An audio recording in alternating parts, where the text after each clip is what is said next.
Hey Mason, good morning. Thanks for being in the show. Good morning. How are you? Not too bad. Thank you so much. How have you been? Excited to be here. Absolutely. Mason, I wanted to get started by this profile, a LinkedIn profile of yours that reads 70% of your GTM teams need upskilling. What exactly do you guys mean by that, or you mean by that? Yeah, it's a great question. So there's some recent data that came out from Gartner that just showcased when you asked employees, do you feel equipped and like you have the skills to effectively do your job? About Hmm. 70% of employees said, I don't feel like I have all of the necessary skills to effectively do my role today. So when I Hmm. say 70% of your go to market team needs upskilling, it is very clear that when you look at marketers, sellers, and customer success team members, they don't Right. necessarily feel equipped, which it makes sense. To dive a little bit deeper, this is no longer data. This is just more of what we've understood and what we're seeing in the market of if you think about it, people graduated from college in Hmm. 2019, 2020, and they entered into a COVID work environment in which Right. everything was remote. So you've got sellers that have only ever done remote sales. And Hmm. now we're seeing events coming back, we're seeing in person meetings coming back, and they're 3, 4 years into their career and they've never had to do an in person meeting. They've never Hmm. had to do an actual in person conversation. They're used to being able to have their notes on their second screen. So they don't know Right. how to even have some of these in person conversations, not because they aren't Hmm. talented and skilled salespeople. It's just literally they've not had to do it. So, I mean, that's just one prime example of the fact that people literally do not have the skills to effectively meet the modern needs of marketing, selling, and success. Makes sense.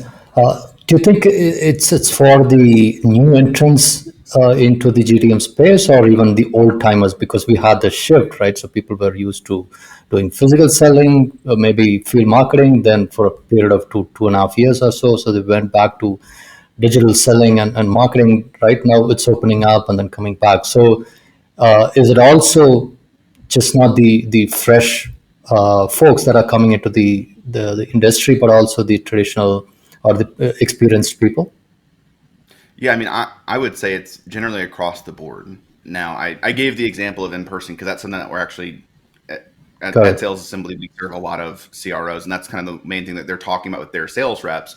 But let's reverse it. You've got now a much more digital focused community. I mean, before COVID, there weren't nearly as many communities as you see today. I feel like there's a new podcast coming on the scene constantly. Like we have salespeople that are account executives podcast hosts and would identify themselves as content creators more than a salesperson because they recognize when we create content and educate our buyers, they'll buy from us. You did not see that in Right. 2018. That just wasn't a concept. So now it's Sure. both sides. So to be clear, because there was such massive, I would say, advancement and just a digitalization of the sales That's right. role and then in the customer success role because of remote selling, because of really just these remote teams, younger people are now having a struggle to go back in person because they just literally haven't had the experience. They didn't need that training. And on the flip side, maybe more experienced people are still struggling with the remote environment. For example, I was talking with the CRO a Hmm. couple weeks back, and they were talking about the fact that they do not know how to do effective sales enablement in a remote environment. They do not know how to effectively do training because you have people that join into a Hmm. Zoom, they keep camera off, they're working on something else, and then they check the box they were trained on a Hmm. skill, but then they don't actually know how to. So then, how do you actually quantify that your teams have the right skills? We try to fix it with Hmm. technology, but no amount of technology fix the fact that somebody doesn't know how to do a discovery call, that somebody doesn't know how to qualify, that somebody doesn't understand how to get past the surface level issues and get to the root core of the problem. No amount of technology can help you identify how to fix those things. Let me reframe that. They can help you identify it, but the technology enough Hmm. isn't enough in and of itself to fix the challenge. You have to have training and skills development to then actually overcome those challenges. Sure. So is that what you're trying to address through sales assembly? Is that the service that you provide? Yes, I mean, we are a skills development platform. So what we offer is role specific and persona specific skills development across about 15 different roles. And then the other thing that we offer is specifically peer to peer community. So every single month, we're hosting a peer session for SDRs and Hmm. AEs, and CSMs, and leaders across the different departments so that they can not only just get great skill development, but for example, I mean, we're what 4 or 5 months into this concept of Chat GBT, and now what was a fringe concept of AI is now being asked to be adhered to by marketers on a daily basis now. So again, it didn't really exist to most people 5 months ago, and now it's Correct. a very real. Again, you can't log into LinkedIn and not see Chat GBT. So from that perspective, yes, we can offer skills development and skills training, but what's probably more Yeah. helpful in the immediate, because nobody's an expert on it. Right. And anybody that claims to be everybody's just kind of Absolutely. experimenting. So what's better right now is let's get together with other peers that are also experimenting with these things and we can learn from one another. So nobody's claiming to be an expert on this, but we're just saying this is what I'm actively learning right now. This is what I'm actively doing. And I can draw from your experience across, we've got about 200 B2B tech companies that are involved. So we can draw from the experience of 200 different companies to then actually synthesize here are some great action takeaways that you can get out of your peer session. So that's really what we do in a nutshell is skill development and community. Sounds like a great platform. Um, I want to shift gears, and I just wanted to understand your journey so far. How did you start? Where do you begin? And what are some of the ups and downs you had as a marketer? What are the learnings? Anything that you would like to talk about? Yeah, I mean, I actually got my start selling print ads in a parenting magazine in Mississippi. So Hmm. you know, I, I used to actually really discount that experience. What I'm now Hmm. learning is what was interesting about that role is I had no marketing support and there was no, so my title was account executive, but there was, again, no marketing. There was no outbound cold calling team. There was no sales team. There was no, account management team. The account executive was truly full funnel at that organization. So I would have to prospect, close the deals, manage the accounts until they ended up churning. And I think that experience really gave me a fantastic foundation to understand the entire go to market team because I had to live it. The other thing that I take away from that is when you actually are responsible for the lifetime of the customer, you're a far better salesperson and actually generating long term profit. Because whenever I would sell someone, I'd make promises and then I didn't Hmm. pass it to anybody. I had to deliver on those promises. So that's how I got started. True. From there, and I worked there um, really until COVID hit. And then when COVID hit, I was laid off. I've actually only been in the marketing Hmm. space for think about 3.5, 4 years at this point. Um, I so see. I ended up landing at a fintech SaaS company and onboarded them to Salesforce and Pardot, underwent a ton of messaging work.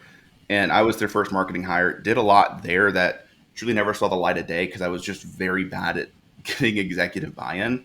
I didn't know how to do that. Again, I was a first marketing role. So what I realized through that is I really needed Hmm. some mentorship and support. So that's when I went agency side. So I actually ran the I marketing see. of an agency. And then to get to where we are today, that agency was an ABM agency. So ended up Right. hosting about a day-long virtual conference that was called ABM-a-thon. Had 20 different sessions dedicated to account-based marketing. Apparently, that day-long conference went really well and helped us actually get acquired by the world's most awarded B2B agency. So I went from 25-person to a 600-person team and was running the marketing and Well, sales of the ABM division of Gravity Global. Did that for about 9 months, and then the career path that was laid before me was going to be an incredible opportunity, but it was primarily focused on being a seller, and I really love marketing. So I ended up saying, I really want to go a marketing route. So that's how I landed at Sales Assembly about 4 months ago. So now I'm running the demand gen program right. for. I was going to say that it seems to be a very organic journey in terms of your ABM experience or as you becoming a practitioner, right? So how are you approaching ABM for sales assembly? Yes, I mean, admittedly, right now, as we look at account based marketing, I think one of the foundational things that you need before you truly launch an account based program is you need really solid messaging, you Right. need some level of demand program, and then from there, you actually need to identify how are we going to target accounts and not just go to sales and say, hey, can you give us a list? So in the overall ABM journey where we are right now is actually standing up that demand program, actually creating consistent. And from there, the way that I've approached account-based marketing in the past is, again, you start with your total relevant market. So not the total addressable market. So Right. I'll give the example for sales assembly. Our total addressable market is about 20,000 accounts because we serve B2B tech.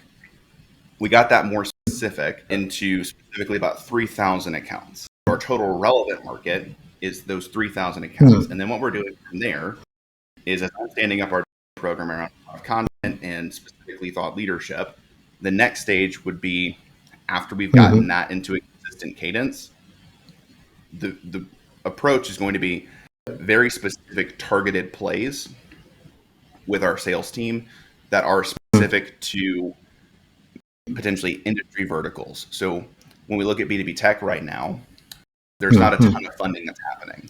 There's not a ton of companies that have, that hockey Right. stick level growth. Right now, we're more in the efficient growth kind of survival stages. The exception, for example, would be the AI industry. A lot of AI companies are still getting significant levels of funding and are having that exponential Mm. growth that we had seen kind of in 2020, 2021, 2022. So once we have the effective demand Yeah. program running, the next approach could Mm-hmm. be, and I'm not saying it is, but it could be running a specific account based program towards 50 AI companies, getting really catered messaging, Mm. getting really specific with the content that we create, and actually then creating a flow through which we bring them from the top of funnel awareness of as a sales team, even though you can educate in Mm. mass, there's so much that's going on in AI that people don't truly understand what all the different AI companies can do. So even in your sales process, you're going to do some level of education and storytelling, and then we can go into how Mm. the skills to do that, and then that leads into unique skill development, partner with sales assembly. So again, in the overall AI journey, right or not AI, ABM journey for sales assembly specifically, we're really at that initial stages of the foundation and starting to run very targeted in pipeline programs versus more of pipeline generation programs. Got it. Okay. So you talk about something called a Scrappy ABM. What exactly do you mean by that? So I've read somewhere, at least you mentioned Yeah. two or three places where you talk about something called Scrappy ABM. Yes, I mean, you and I both know that for a lot of people, when you hear the term ABM, people think display ads that are really targeted, and running it through an account-based marketing Mm-hmm. platform. And then once you overcome that misconception, the next misconception is typically, oh, ABM is a super highly expensive. I need a ton of technology. I need a lot of like prep work, and it's going to take 17 months of foundational work and technology before we can even launch our first program. And I also believe that is false. So I've started to coin this term of scrappy ABM because it is, you can get started with your existing tech stack. And as cheesy and as corny as this sounds, the thing that I'm really trying to help people recognize is that ABM is less of a strategy when you're being scrappy. It's more of a mindset. And it's saying, Right. we have 50, 100, 200 accounts that we're saying these are our best fit customers that we want to close in the next like year or two. Let's stop making excuses. Let's stop saying, oh, we don't have the tech stack, we don't have an ABM platform, we don't have intent data, we don't have a data enrichment platform. Doesn't really matter. With the existing Right. technology and with the existing resources that you have, how do you become the number one source of information for those 50 accounts specific to your industry and to your product and what your product solves? So that can be done through a podcast, that can be done through a newsletter, that can be done through webinars. Again, there's a Mm. variety of tactics, but it's tactic agnostic, and it is just simply recognizing here are some really simple things that we can do that are very low cost that are highly effective. So my favorite personally is a podcast approach. There was a book that was written by a man named James Carberry that is called Content Based Networking. The premise of the show is, if you're an SDR trying to get meetings with high up leaders, Right. you're going to mostly get no's. Whereas when you ask someone onto a podcast, a lot of podcasts are seeing an 80% success rate with booking guests that are asked. And Absolutely. I'll be clear, like I've been on a lot of podcasts. I think I said no to like 2, where I looked, was like, this is clearly going to be like 10 minutes of a conversation and then a 20-minute pitch to try to get me to buy. And those one-on-one relationships with your target accounts. I mean, I call it my $30 ABM strategy because I live stream my episodes for my own podcast. It costs me $25 to get a StreamYard license, and then I have a Spreaker account, $7 a month. So it's truly a $32 ABM strategy. And then free LinkedIn, message those people, say, hey, I've got this show. Would you like to come on? Again, 80% success rate in getting people on your show. And then what I've found is I don't pitch them, but again, I'm truly valuable and helpful for the individuals. What I find over time, and that's the key phrase here, over time, they build trust with me, they find value from me, and then they end up saying, hey, I need support with X, Y, and Z. And at that point, I'm no longer a vendor, I'm a peer. And when I'm a peer, can you help me find somebody? And I say, oh, actually, I'm that somebody that you're looking for. Actually, now that I've left Gravity, I was talking with some people that I had formerly sold or marketed to. And I was honest with them. I said, I was worried that when I left Gravity, I might lose some of these relationships because maybe the relationship was based on the trust you had in Gravity than the relationship we had. And they said, no, it was the opposite. We bought from Gravity. We trusted you. So again, deep level trust that was built in those podcasts. And that is a very scrappy approach. It's a longer approach. You're not going to see results in 3 months. But personally showcase that my podcast that cost me $30 a month generated $1 million in new revenue that was sourced through podcast guests in an 18-month time frame. There was nothing for 6 months, but right around month 7 and 8, we started to see pipeline opportunities generated. And again, 18 months down the road, $1 million in revenue. And I'm going to be really bad at quick math, but I mean, we're looking at less than a $500 and maybe less than a $600 financial investment, and then the time to host an episode for an hour a week. So that's when I say Scrappy ABM, like that's a highly tactical example, but it is just who is our target audience, who is our intended buyer, how do we build one-to-one relationships with those people, become known by them, become valuable to them, and then when they're ready to buy, they'll like it. No. Right. No, I completely resonate with what you're saying, and I think this has also been our approach. And before we started the podcast, right? So we've been doing newsletters and a lot of LinkedIn engagement. So we actually pay it forward, right? And then when we go on an approach for speaking slots, right? So we get like upwards of 95% acceptance because you're not trying to sell anything to them, right? So you've sort of given it first, and then you're going back when you're required. So I think it's a great strategy, but not everybody can do podcasts, right? So while it's not the most difficult thing to do, right? I've hesitated myself before I started this, but when I started doing this routinely, right, it becomes very natural. It's like any other meeting, right? But it's not something everybody are willing to do or wanting to do. So are there any other scrappy types of ABM tactics, right? So similar to this, but for people who do not want to leverage this channel. Yeah, I mean, I've got plenty on that front, but I mean, before we dive on to kind of this idea, I want to pause for a moment and just say anything worth doing is worth sucking at for a little bit. So I hear there's a lot of hesitation to being a podcast host, being a speaker, or even being a writer. But the reality is anybody that started at something was very bad at it at first. And then through maybe getting skills development or specifically focusing on training that side of them up, and then through a lot of practice, They get a lot better. So if you go back and listen to my first podcast episode where I was a host or the first podcast episode where I was a guest, both of them are terrible. Absolutely. But I've now Also, been you doing think. this. Also, you think. No. I know. they're very bad. Like, so I'm not trying to like downplay. I mean, they were very objectively bad episodes. I didn't know what questions to ask, and when I was a guest, I didn't know how to respond to questions. Now I've done this for 2 years, and I guest on podcasts probably 2-3 times a month. I record 4 to 5 episodes a month for other podcasts where I'm a host. I've just done it a lot now. It's a lot more natural, easier for me. So just to throw that out of. So whoever said practice makes one perfect, right? And I think that's what you're talking about. Exactly. Again,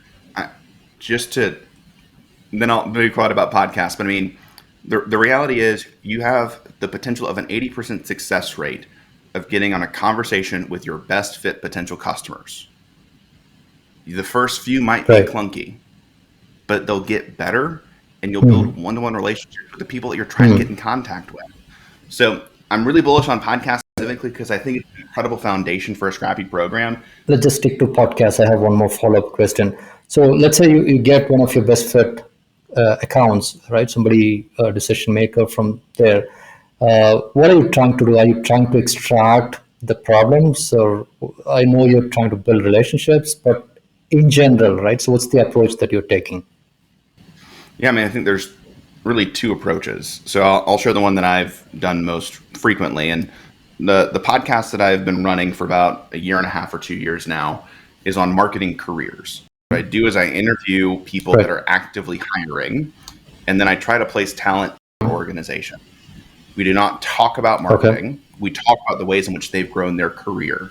And what I end up doing is essentially having an hour interview where I understand someone's job history and the ways in which they think about marketing based on the ways in which they've grown their career.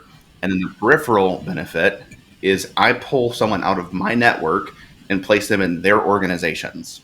So as a result, I have a one-to-one relationship with the hiring manager for a department that I'm trying to sell into. And I've placed someone that's in my larger LinkedIn network in their organizations. We've done that. Let me reframe that. That's not a we. That was my wife and I run my own podcast. So like when I say we, it's literally my wife and I. My wife is a nurse. So like it's not a massive company strategy. It's just something I did on the side as I was working in an agency. We've done that 30 times. And of those 30, in a 12-month trailing time frame, I closed 6 of those accounts at $1 million of value. So it works. And again, it doesn't come across as salesy. And to be clear, like I didn't place these people in the organizations just so I could have that internal advocate. Like I genuinely like helping people land jobs. Like it's just the right thing to do. And as a benefit of giving so much first, I built trust. And then they came and bought from me because I've been in their circle. I'm someone that's top of mind. So like a CMO that I've now known for 2 years that was a target account just commented on my LinkedIn post this morning. And she is incredible. And I genuinely find her to be a friend in this community. But also she continues to work at organizations that I want to sell into, regardless of where I land. So again, from that perspective, whenever she has a challenge, she knows she can just reach out to me. Like I don't have to go and like cold call her all the time because we're actually friends. We just keep up every 2 to 3 months from now. That's one play. The other play is then what we're doing more of right now for Sales Assembly, which is we're inviting our target accounts on to talk about the ways in which they're up leveling their teams, talking about the ways in which they're actually focused on skill development. So it's not a sales pitch. It is, we are a skill development company. And what we're talking about is, hey, you are one of the most successful sales orgs in your industry. How are you specifically training and developing your team to be so successful? And we make them the hero of the story. And we talk about how incredible they are. At the end of the day, nobody wants to come onto a podcast and hear, oh, your strategies are terrible. You should buy our product. I don't want to call anybody's baby ugly. My goal is to encourage them and say, if you need supplemental and additional support, we're happy to help. But you Hmm. honestly have a great org. You're doing a lot of good Hmm. things. Hmm. That you know that's struggling. Maybe you could refer us their way. So again, it can be an immediate target account close. But the other thing that I found, especially in B2B tech, my target accounts typically know each other. It's a very small community. So even though I may not sell directly to that same target account, what I found is that Series B and Series C CMOs typically are in the same communities and may actually refer me to somebody else. So it can work either one of those ways. So that was a long-winded explanation for the ways in which you can build a podcast around helping your target accounts.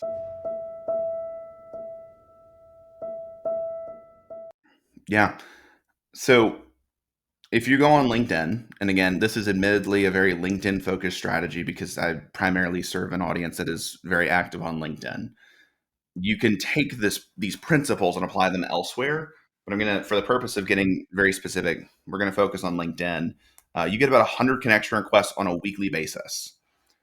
So if you're looking at being active on LinkedIn, the best thing that you can do is intentionally connect with your target accounts on LinkedIn and send out 100 a week. Are you going to get 100 accepts? Not a chance. And a lot of people have asked, okay, well, what do I put in the message? You don't put anything in the message. Like you just send them a connection request. Two reasons. One, what the data has shown is that there's a higher acceptance rate on a blank connect request. And then two, it actually saves you time. So you can do more of it because I don't want this to take a day. Like this should take at most, you're sending out 20 a day. So Monday, Tuesday, Wednesday, Thursday, Friday should take you at most 20 minutes. Like, and that's really taking a long time. So you do that. And then the other thing that you do is you hit the bell on their LinkedIn profile once you start following them. And what ends up happening is whenever they post on LinkedIn, you get notified. So what you can then do is go and engage and comment and like all of their content. And I can't tell you the number of times in which, because I showed up so frequently in content and never sent a DM, again, if I show up every single time you post for 3 months and I never make an ask, they're typically reaching out to me and they're saying, hey, I just want to say, like, thank you so much for engaging in my content. I'd love to hop on a quick chat just to get to know you. At which point, I've now created an opportunity where my target accounts are reaching out to me. And if 3 months goes by and they don't reach out, and you're like, all right, I really need to get on a call with them, what you've just done is for 3 months, no asks, supported and encouraged and shown up for them to where if you can then with actual genuine knowledge, you can show them. And this is a quote from a good friend named Sam McKenna. She's huge on sales, but it's this concept of show me you know me. So don't just do cold outbound and say, oh, I see you went to X college. I sell a SaaS product. It's not personalization. But if you actually can truly show someone that you know them because you've been engaging their content for 3 months, then when you send a DM, you actually present as someone that is kind and friendly and encouraging and supportive and knows them. And it's not a false perception, it's a real relationship.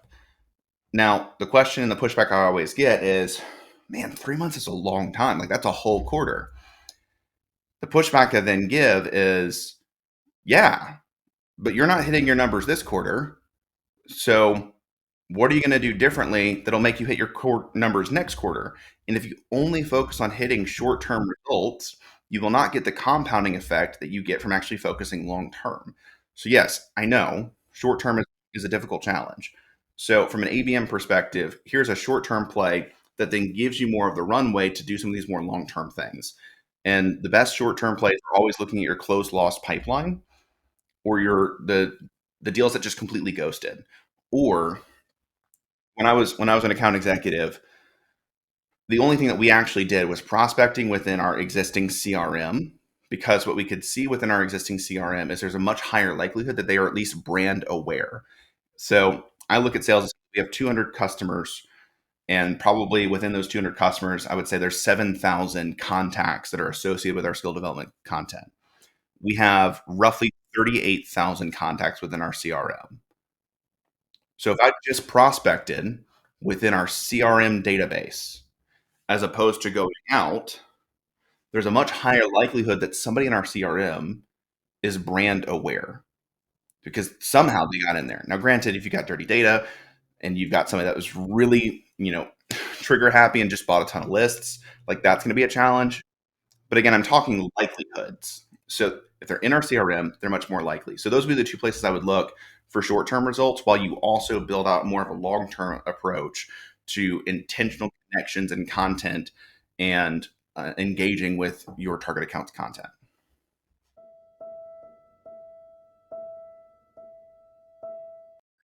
Yeah. So I actually don't want to recommend a template because here the goal is not that we templatize the approach. The goal is that after 3 months of reading someone's content and actually showing up in a genuine way, you would know what to say.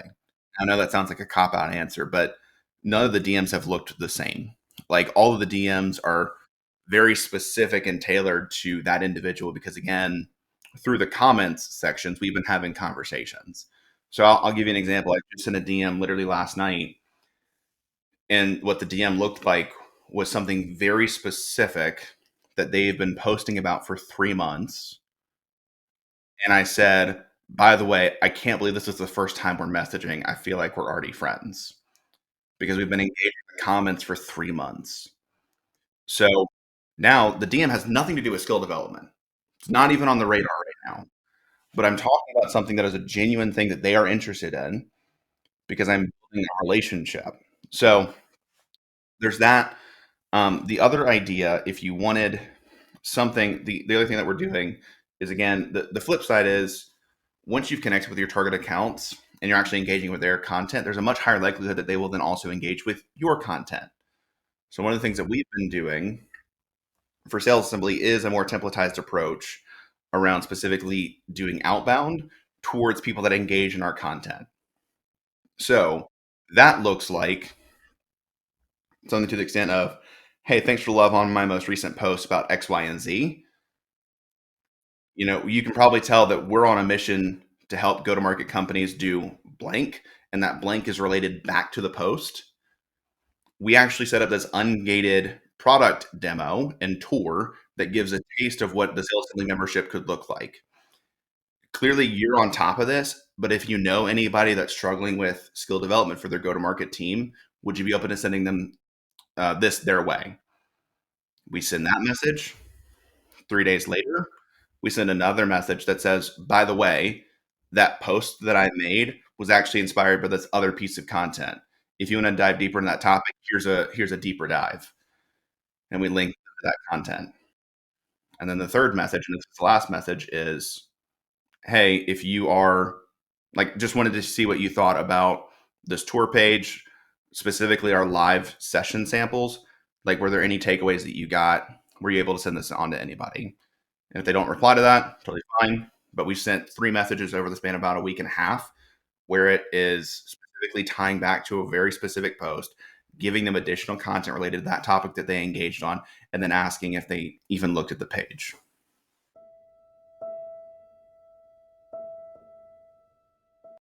Yes, I mean, I don't know if you are familiar with Chris Walker, but he's talking about a lot about this concept of revenue R&D.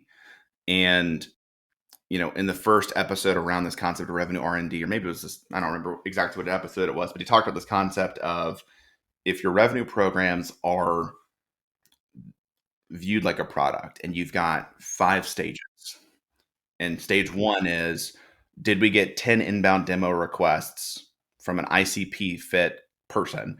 And again, the time frame can vary depending on the program, but like that's stage 1. Did we get 10? Stage 2 is, did we get $500,000 in pipeline in a single month at any point?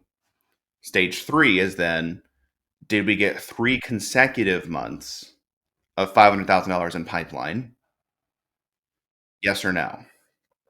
I view the transition from Scrappy to scalable after stage 3, because at that point, if you are generating $1.5 million in pipeline on a quarterly basis, or depending on your organization, maybe again, for example, I sell a $30,000 product. So for us, we're a smaller team. We'd actually be happy with $500,000 in pipeline on a quarterly basis from a specific program. So again, from that perspective, it may vary, but again, I would look at $500,000 per quarter or 1.5 million per quarter. And at that point, if your conversion metrics are holding the same and you're being able to actually close 20, 25% of that pipeline, you could then very justifiably say, we need to scale this program. And that can look like adding headcount, that can look like adding technology. There's a variety of ways that you can do that. But that transition happens when you're actually able to generate at least a quarter of in consecutive months of $500,000 for the quarter or 1.5 million for the quarter, depending on your ACV. So that's my recommendation. And again, to your point, what is it? Like, how do we then transition it to scrap or from scrappy to scalable? It will likely look like a technology purchase because technology does really two things for you. It makes it to where you can scale specific channels easier and have better reporting on those specific channels. So you can run account based ads without an ABM platform. You can just leverage LinkedIn. Or, interestingly enough, if you've got a HubSpot instance ad extension, you can actually run list based ads in Google using HubSpot.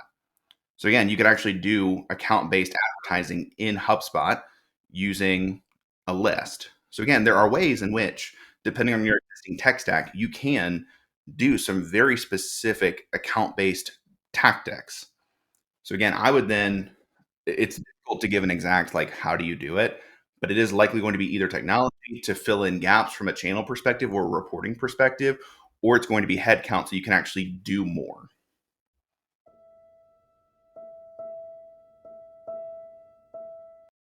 Yes, I mean, the biggest gap that I'm seeing from many marketers is the empathy for sales and the actual alignment with sales.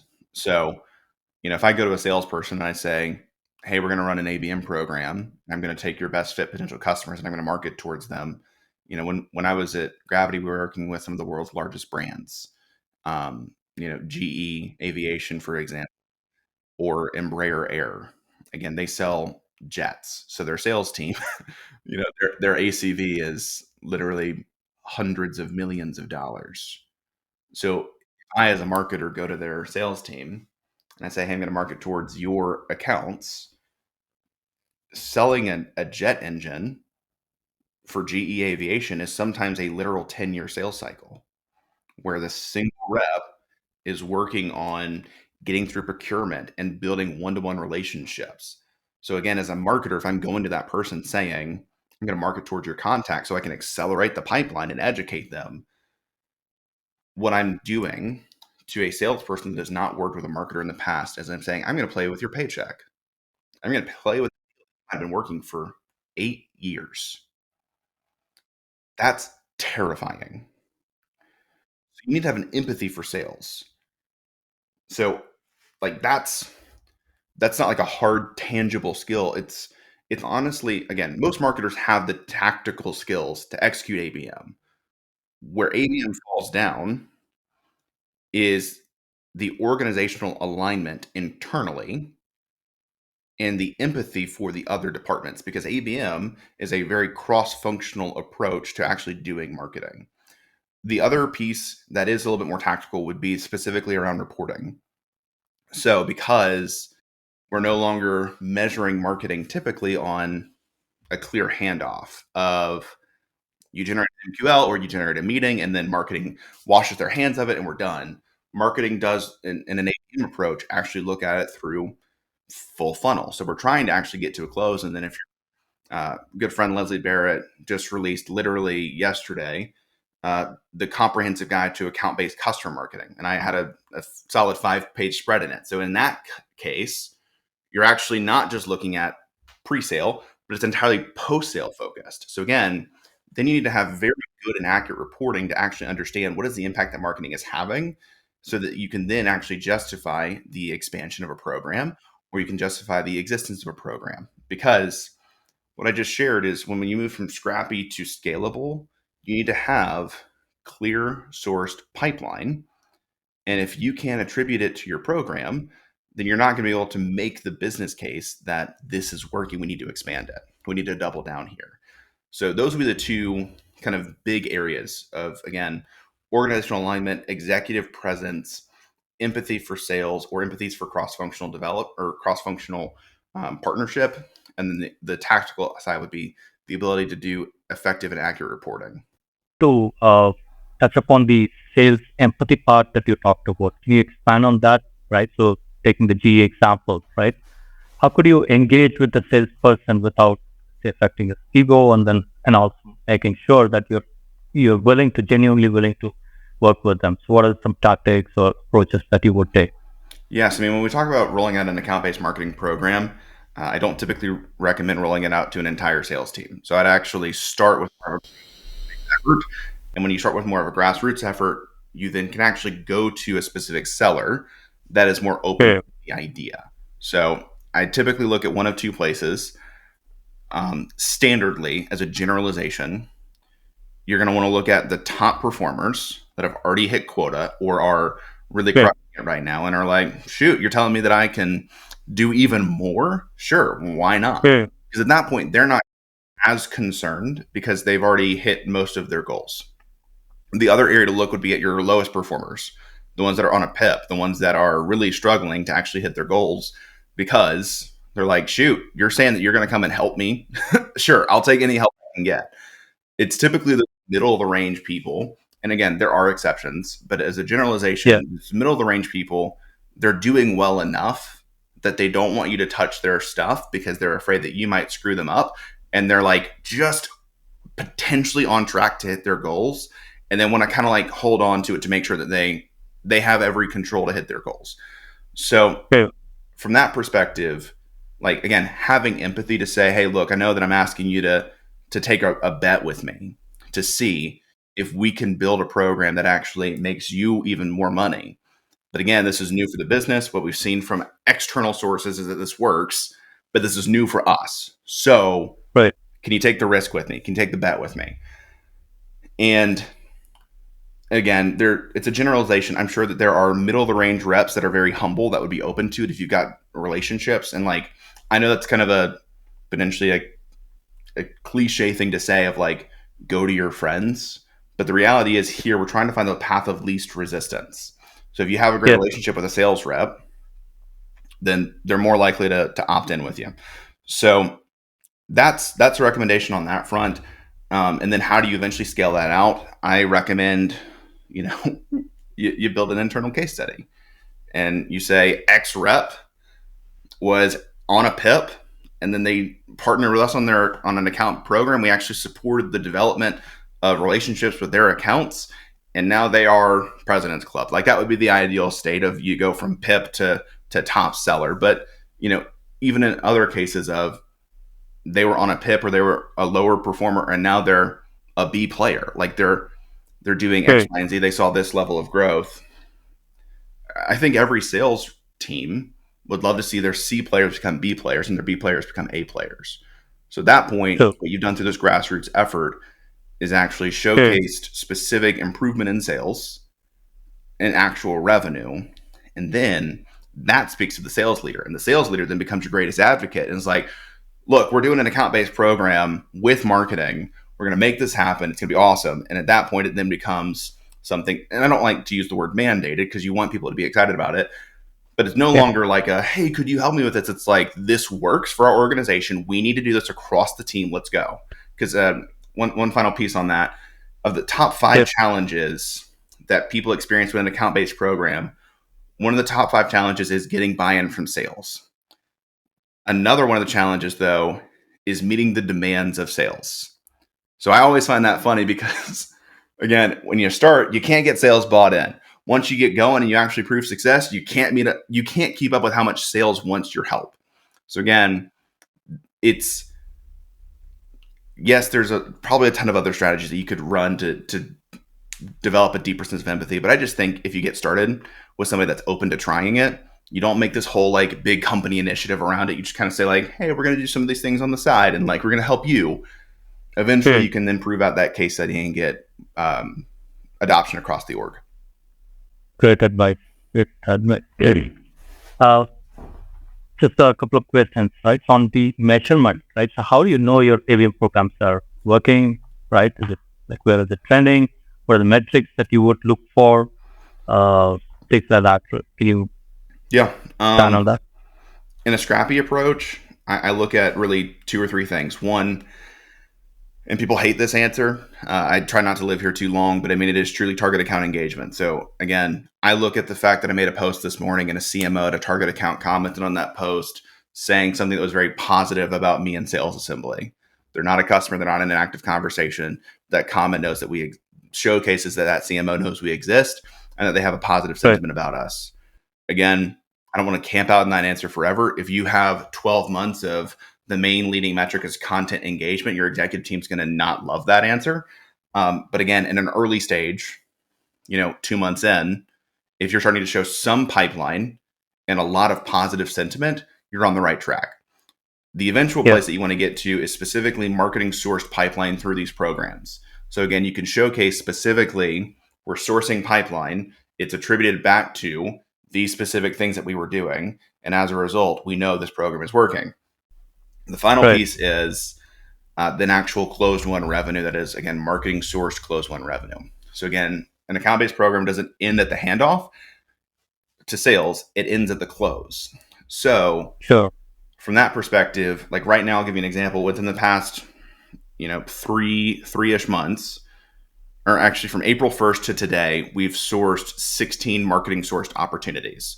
If you go back to March, February, January, Sales Assembly was averaging like 0 or 1 inbound marketing sourced opportunities. So you can see massive increase on that front. Fantastic. None of it matters if it doesn't close. So now I'm focused on specifically how do I accelerate pipeline and actually provide the right content and enablement in the sales process so that my sales team can actually close those deals. So again, those are the three main metrics. Early, it's a lot of content engagement. Kind of midway through the program, you're looking at marketing sourced pipeline. And then finally, you're looking at marketing sourced revenue. Right.